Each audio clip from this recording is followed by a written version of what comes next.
저희 모티브에는 취업 규칙이 있습니다. 대부분은 노동청에 있는 거고 제가 추가한 부분만 항상 제가 공유해드리도록 하겠습니다. 자, 취업 규칙 새로 오신 분들은 이제 프레시 할 거고 나머지 분들 다 까먹으실 거예요.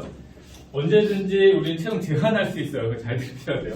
채용 들어오시는 분들은 이걸 항상 숙지하고 들어오셔야 되기 때문에 언제든지 제가 이걸 빌미로 챌린지를 들어갈 수도 있습니다. 기대하시고. 저희 회사에 들어오신 분은 전원 비전과 가치관이 건전하셔야 됩니다. 그러면 비전도 있어야 되고 또 건전한 가치관도 있어야 되고요.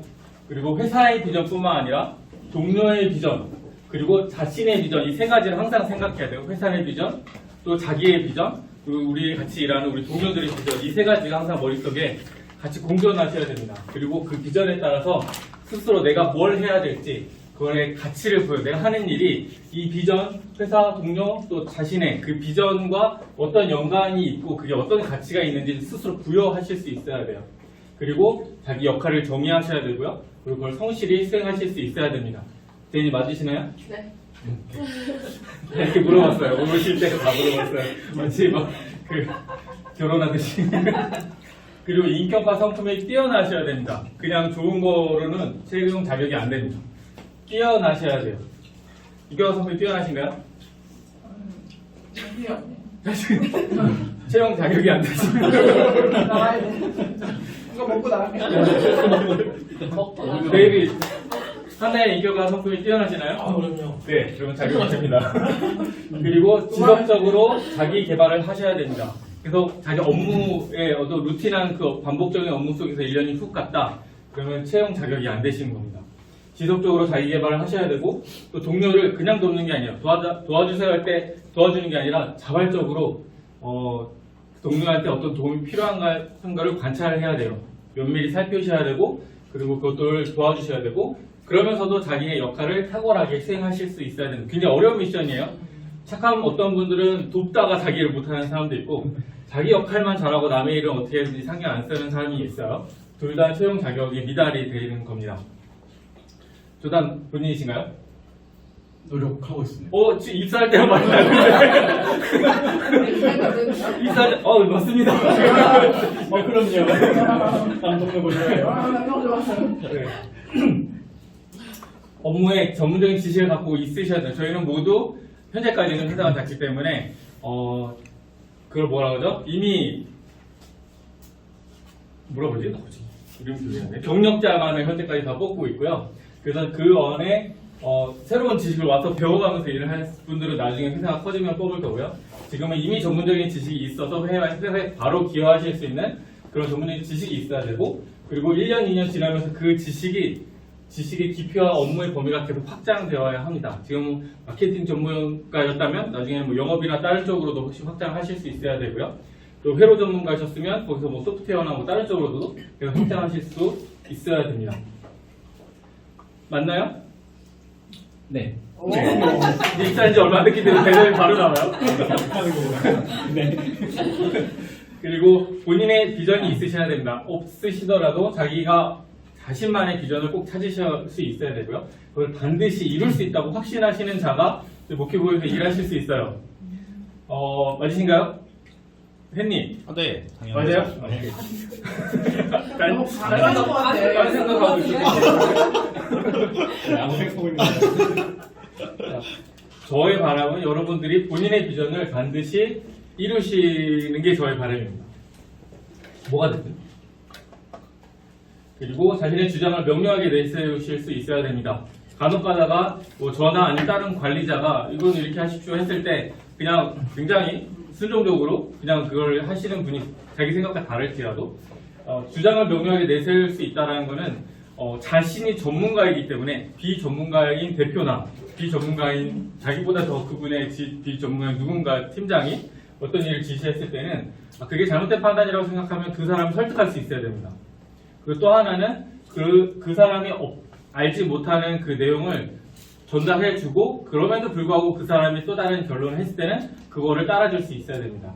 그게 이제 자신의 주장을 명료하게 내세울 수 있는 자가 이런 사람입니다. 일단 맞으시나요? 네. 좋습니다. 아닌 것 같으면 말씀해 주세요. 그리고 맡은 업무에 스스로 동기부여할 수 있어야 됩니다. 보통은 회사가 뭐 제가 막 동기부여를만 해줄 수 있죠. 하지만 저는 그런 말은 큰 자신은 없어요. 그래서 저 아예 그래서 이걸 박아놨어요. 스스로 자기 일에 동기부여를 해서 내가 맡은 일이 얼마나 중요하고 이게 나를 성장시키고 또 회사를 성장시킬 수 있는 일인지를 스스로가 알고 또 파악하셔야 됩니다. 때로는 되게 지루하고 무의미한 일을 하고 있다고 생각하는 그 순간에도 이게 자기가 어떠한 가치가 있는 일인지를 스스로 동기부여하실 수 있는 분이 저와 함께 일할 수 있습니다. 그리고 자신의 업무를 스스로 정의할 수 있어야 됩니다. 계속 뭐 저나 관리자가 계속 일을 던져주는 것만 기다리고 있는 게 아니라 지금 전체적으로 이러한 프로젝트가 하고 있으면 혹시 저나 관리자가 어떤 그 부분에 대해서 놓치고 있더라 하더라도 지금 이걸 하려면 이걸 해야 합니다 하고 자기 그 업무에 대해서 정의를 하셔야 되고 또 자기가 어떤 미션이 주어졌으면 그 미션의 상세한 디테일한 업무 정의들은 본인들이 세우시고 제안하실 수 있어야 됩니다. 그리고 컨펌을 받으시고 시행하시면 되는 겁니다. 그리고 마지막으로 중요한 건데 실패할 가능성이 있지만 시도할 가치가 있는 새로운 도전을 시도하실 수 있어야 됩니다. 이게 좀 어려워 보이지만 모키보 자체가 실패할 가능성이 매우 높은 그런 기술을 끊임없이 실패하면서 다시 시도하면서 세워진 여기까지 온 그런 회사입니다. 그래서 여러분들이 기존에 이미 갖고 있던 어떤 업무 지식이나 그런 관성에 의해서 어떤 일을 추진하시는 것도 괜찮지만 저는 계속 챌린지를 드릴 거고요. 지금 이 상황에서 우리 회사만의 그 특수한 그 상황에서 기존 다른 회사들이 못하는 우리만이 해볼 수 있는 어느 시도가 있는데 그 시도를 해서 잘 될지 안 될지 확실하지는 못해요. 근데 만약에 잘 되면 이게 여러 가지 이점이 생길 수 있을 경우 반드시 저희한테 적어도 저한테 이 시도를 해보고 싶습니다. 해보면 어떨까요? 제안하실 수는 있어야 합니다. 그리고 저가 설득이 되면 그러면 실패할 가능성이 70 정도 될 것 같은데 그 30 정도로 우리가 성공한다면 굉장히 큰 이점이 있을 것 같습니다. 그럼 저는 시도해보죠 라고 제가 판단하자면 만약에 그 실패하더라도 100% 그건 저의 책임입니다. 그러니까 저를 잘 설득해 주시고 그 시도를 열심히 하시려고 계속 제안을 해주세요. 저는 그걸 굉장히 좋아하고요. 혹시 회사 뭐 자금적이나 다른 여건에 의해서 그게 당장 시도를 못한다 하더라도 저는 계속 마인드 하고 있을 거고요. 또 다음에 또 다른 상황 회사가 좀 더 좋아지거나 아니면 그걸 충분히 시도할 수 있을 만한 여기력이 생길 때 다시 제안해 주시면 다시 고려하고 시도할 수 있는 팀을 꾸리든지 그래서 계속 시도할 만한 것들 계속 시도할 수 있게 할 겁니다. 그게 이제 제가 제일 좋아하는 거고 제가 제일 가치 있다고 생각하는 부분들입니다. 누가 안 했죠? 다 했나요? 네. 저 그렇습니다. 그리고 세운 제안이 있습니다. 다음 각부에 해당하는 자는 근로계약을 취소할 수 있습니다. 어떤 분이시냐면 회사와 동료의 비전에 동참하지 못하는 자. 회사가 가고 있는 길이 내가 너무 마음에 안 든다. 그러면 제가 나가라고 하기 전에 나가셔야 됩니다. 그냥 나갈 데가 없어서 동참하지 못하고 있는데 계속 붙어 계시면 회사도 손해고 본인도 손해입니다. 그리고 저뿐만 아니라 동료들이 각자 자기의 비전들이 있잖아요. 왜 회사는 이렇게 하고 우리 모두 이 길로 가야 되는데 왜 동료들은 왜 횟집을 차릴 생각을 할까? 왜 동료들은 다른 뭐 짐을 차리려고 하고 있을까? 뭐 다른 왜 계속 그런 다른 데 신경 쓸까? 이런 생각하고 불만족해 하시면 저희와 함께 하지 못하는 겁니다. 제가 누누이 얘기하듯이 지금은 뭐 기구 설계를 하고 있다 하더라도 본인의 꿈은 수영장 주인이 될 수도 있는 거고 호텔 사장이 되는 게 꿈일 수도 있어요. 그 꿈은 누구에게나 소중한 거기 때문에 100% 존중받아 마땅한 것입니다. 그리고 회사에서 자신의 일을 충분히 하고 있는 이상 회사 외에 우리가 아침에 자기개발, 저녁에 자기개발 시간 있죠. 그 시간에 호텔 만드는 공부를 100% 한다 하더라도 그리고 그것 때문에 주말 특근이나 뭐 야근 혹시 있을 때 그때 못한다 하더라도 그거는 먼저 존중받아야 할 상황이고요. 무슨 말이냐면 뭐 우리가 중요한 이슈가 있는데 뭐 호텔 전시회를 가야 된다. 그럴 경우에 보통 다른 회사 같았으면 지금 회사가 이런데 그게 중요하냐 이렇게 얘기하겠죠. 그거 용납이 안 된다는 거죠. 만약에 정말 회사 일이 중요하면 양해를 구할 상황입니다. 그 사람에게 양해를 구하고 회사 사장이 이러하니 좀 해줄 수 없겠느냐 양해를 구할 상황이고 그 사람이 양해를 받아주면 좋은 거고 안 하면 어쩔 수 없는 겁니다. 그게 저희가 생각하는 동료의 비전을 동참하는 그의 개념이 그런 상황입니다. 이해되시죠? 그 동료의 엉뚱한 아이디어를 수용할 수 없는 자, 모키보의 아이디어 역시 굉장히 엉뚱한 데서 시작이 되었고요. 정말 다른 아이디어에서 나온 거예요. 그리고 이 아이디어를 뭐 마케팅을 할 때 아니면 새로운 제품들을 만들 때 뭐 브랜딩을 할 때 뭐 새로운 기구물이나 새로운 회로물을 새로운 뭐 터치 방법을 생각할 때 굉장히 엉뚱한 아이디어를 막 낼 수 있어요. 그러면은 저는 이제 특허를 오래 했기 때문에 많은 그룹장님들이 쟤는 맨날 이상한 소리, 쟤 다음부터 왜 미팅을 해보지? 그런 부장님 굉장히 많이 봤어요. 하지만 저는 그럴 때마다 그 사람의 아이디어 굉장히 귀에 쏠깃했었거든요. 그럼 그 사람과 몇 차례 계속 미팅을 하다 보면 정말 좋은 특허를 그 사람하고 내는 경우가 되게 많았었습니다. 그래서 제가 가장 바라는 거는, 그리고 제가 굉장히 막 좋아하는 거는 어떤 사람이 굉장히 엉뚱한 말도 안 되는 이 회의를 방해하는 것만 같은 그 이야기를 하는 그 누군가가 그런 얘기를 했어요. 그러면 다른 사람이 그보다 더 심한 엉뚱한 아이디어를 내준다면 저는 그 사람을 존경스러워요.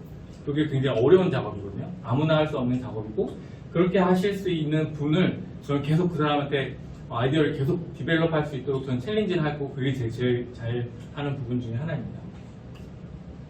그리고 자신의 리더가 될 자격이 없다고 생각하는 자, 지금 굉장히 초창기 멤버이기 때문에 우리가 계속 뭐 5년, 10년이 된다면 여러분들은 팀장, 뭐 관리자가 되실 수 있어요. 그런데 자기는 영원한 서포터가 편하지 관리 리더는 좀 불편합니다 라고 하시는 분이 전에 한 분 계셨고요. 떨어지셨습니다. 떨어지셨습니다. 그리고 좋은 서포터가 되시지만 본인이 리더가 됐을 때는 정말 좋은 리더가 할 수 있다라는 자신감이 있으셔야 되고 합니다. 그리고 또 하나는 어떤 분은 자신이 반드시 자기가 리더여야 한다라는 생각이 있으신 분들이 있어요. 좀 뭐 나이가 45 뭐 넘어가다 보면 어디 팀원으로 있기에 좀 불편해하고 창피해하고 자존심이 상해하는 경우가 있어요. 채용 제한 사항입니다. 그래서 저는 앞으로 뭐 이때가 일어난 적은 없지만 이럴 수도 있을 것 같아요. 자기보다 훨씬 어린 자기 팀원이 실력도 어리고 경력도 어리고 뭐 그런데 그 사람이 자신의 팀장으로 제가 일방적으로 그냥 확 올려버릴 수도 있어요. 그때 보통은 이제 그 팀장이 이제 나 나가라는 건가 보다 하고 마음 어려워하고 이제 힘들어하고 실제 나가거나 아니면 굉장히 디프레션 되거나 그런 경우가 있죠. 그런 사람이면 안 된다는 얘기입니다. 그럴 경우에는 가장 그냥 정상적인 반응은 저한테 그 의도나 그런 반응들 물으러 오실 수 있어요. 이렇게 됐는데 제가 보기에는 리더 자격이 없어 보인다. 근데 왜 리더로 세우셨는가? 그럼 제가 이제 이유를 설명을 해드리겠죠. 예를 들면 그 사람이 리더를 무시한다거나 리더의 마음을 모르거나 해서 리더의 마음을 느껴보라고 리더를 한시적으로 시킬 수도 있고, 아니면 그 사람이 업무적이나 경쟁적으로 굉장히 좀 그렇긴 한데 굉장히 뭐 창의적으로 시도할 만한 그런 아이디어가 있을 수 있는 사람, 그다음에 리더를 맡겼을 경우에 그런 새로운 시도를 할 수 있을 것 같다로 판단하에 그 사람의 팀장은 그걸 못 보더라도 제가 이렇게 올려놓을 수도 있어요. 저도 시도하는 거죠. 실패할 수도 있어. 다시 내려오겠죠. 하지만 저는 그 시도를 저도 할 겁니다. 이 사람은 한번 시도해보고 싶다. 그럴 때 그 전에 있었던 팀장이 막 마음 어려고 하면 여러 가지 힘들어집니다. 그런 것들을 자유롭게 받아들이실 수 있어야 되고, 저희 판단에 납득이 아닐 때는 서로 이야기해서 풀고, 그래서 최대한 납득을 하려고 노력하고, 그럼에도 불구하고 제 마음 바뀌지 않는다면 또 따라주실 수 있는 그런 분들이 저희와 함께 일하면 좋겠습니다. 그리고 동료를 경쟁자로 생각하면 안 됩니다. 선의의 경쟁자는 좋아요. 그러니까 같은 마케터들이 여러 명이 같이 경쟁을 할 수도 있어요. 우리 부서가 더 좋은 실적을 내고 싶다. 좋은 경쟁이죠. 하지만 대부분의 회사가 커져가면서 대기업에 가면 이 경쟁자라는 거는 저 사람이 실적이 좋으면 저는 누락이 되는, 승진해서 누락이 되거나 그런 경우들이 있죠. 그래서 그 동료들을 그런 경쟁자로 생각해서 그 사람의 실적을 깎아먹거나 그 사람의 팀원들을 빼오거나 아니면은 그 사람의 상관한테 이간질을 하거나 그런 일들이 굉장히 많이 일어납니다. 만약에 저는 그런 게 어떤 연유로 가든 제가 알게 되면 바로 채용을 취소할 것 같습니다. 실제로. 저 LG전자에서 굉장히 많이 봤습니다. 오일 많이 봤대요? 네. 잠깐만. 자, 모두 이거에 해당하십니까? 네. 대답 안 하시네. 제한을 해당하냐고. 이, 안 해드립니다. 싸우지 않아야 돼. 이 채용 제한에 해당하지 않으십니까? 네.